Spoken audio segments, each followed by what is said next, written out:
मुलांच्या छेडछाडीला व बदनामीच्या भीतीने वाखरी येथील विद्यार्थिनीची आत्महत्या। पंढरपूर तालुक्यातील वाखरी येथील आश्रमशाळेत इयत्ता 10वी मध्ये शिकत असलेल्या कुमारी काजल दत्तात्रय पोरे वय 16 या विद्यार्थिनीने आज आत्महत्या केल्याने वाखरी परिसरात मुलांकडून होणारी छेडछाड व होणाऱ्या बदनामीच्या भीतीने आज काजल पोरे या विद्यार्थिनीने आपली जीवनयात्रा संपवली। या प्रकरणाने वाखरी परिसरातील नागरिकांनी मुलींची वारंवार होणारी छेडछाड अशा प्रकारांना आळा बसावा यासाठी शाळा प्रशासन व पोलीस प्रशासन यांनी पुढाकार घेऊन योग्य ती कारवाई करावी अशी मागणी केली आहे।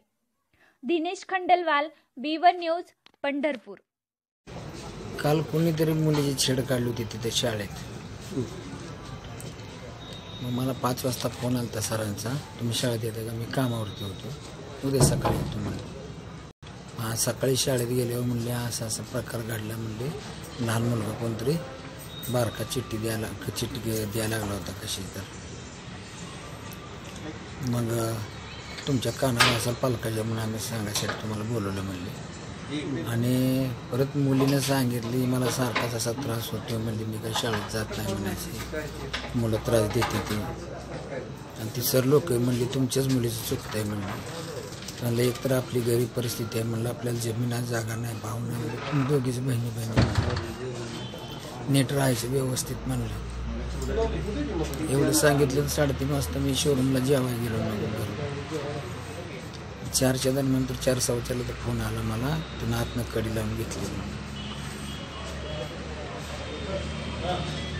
बरं, याच्या अगोदर असं कधी घडलं होतं का की मुलगी टेन्शन मध्ये आहे असं कधी जाणवलं का? कधीच नाही, मला मुलगा नाही, मी तिला मुलासारखं समजत होतो। तुम्हाला एकूण मुलं किती? 2च मुली। 2 मुली? मुलगा नाही। बरं, ही थोरली का 2 नंबरची? कितवीला होती मुलगी? ती आत्ता 10वीला होती। याच्यावर शाळेत काय शिक्षकांचं काय म्हणणं? त्यांचं काय म्हणणं नाही, मला काय फक्त सांगितलं एवढं त्यांनी, बाबा असं असं घडलं, पालक आहे नात्यानं सांगतो, पण काही ते ॲक्शन घेत नाही। असं बऱ्याच माझ्याच मुलीला नाही, भयंकर म्हणजे आम्ही गावाला दिसतं कायम स्वरूपी रोड मुलीला त्रास देते ती कंप्लीट। ही घटना घडणे अतिशय दुर्दैवी घटना आहे। याच्या अगोदर वारंवार या ठिकाणी शाळेत सांगून पोलिसांमध्ये तक्रार केली होती। पोलिसांना तक्रार केल्यानंतर निर्भय पथकाची तिथे नेमणूक केली।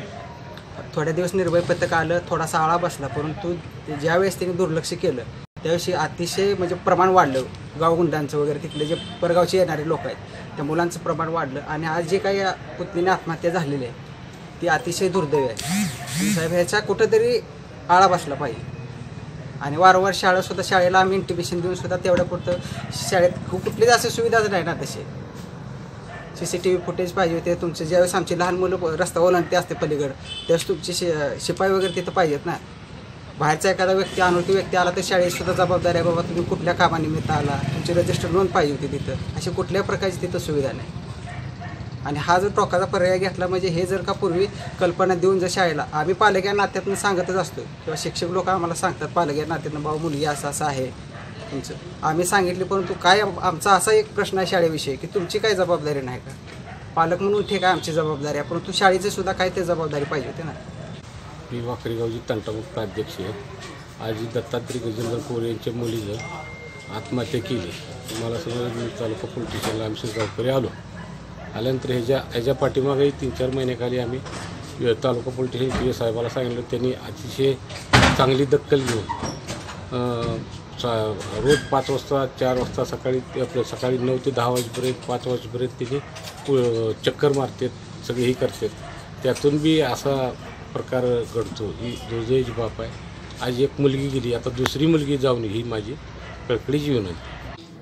पंढरपूर ग्रामीण पोलीस ठाणे हद्दीतील वाखरी येथे राहणारे दत्तात्रय पोरे यांची मुलगी काजल ही इयत्ता 10वी मध्ये शिक्षण घेत होती।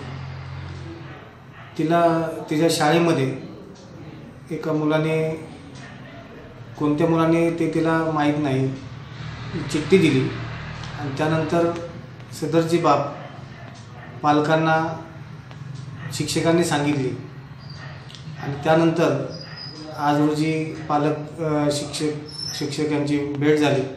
शिक्षकांनी सर्व माहिती पालकांना सांगितली जे आपल्या गुन्ह्यातील फिर्यादी आहेत। त्यानंतर दुपारी मुलगी वाकरे येथे तिच्या स्वतःच्या घरी असताना आणि वडील जेवण करून कामावर निघून गेले 4 वाजता. त्याच वेळेस 10 मिनिटांनी सदरच्या मुलीने गळफास लावून आत्महत्या केलेली आहे. तिची बहीण आणि तिचे भाऊजी यांनी तिला वडिलांना कळवलं आणि त्यानंतर तिला सोडून हॉस्पिटलमध्ये नेले, परंतु ती उपचार करण्यापूर्वीच मयत झाली असल्याचे डॉक्टरांनी सांगितले.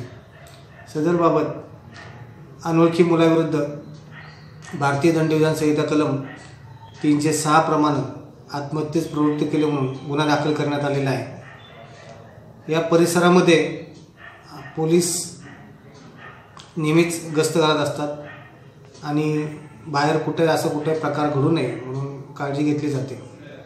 परंतु ही घटना शाळेमध्ये घडली आणि शिक्षकांनी पालकांना ही माहिती दिली होती. त्यावरून मुलीने बदनामी झाली असावी म्हणून आणि त्या मुलांनी तिची छेड काढली म्हणून ही आत्महत्या केली असावी असा पालकांची तक्रार आहे. त्यावरून आम्ही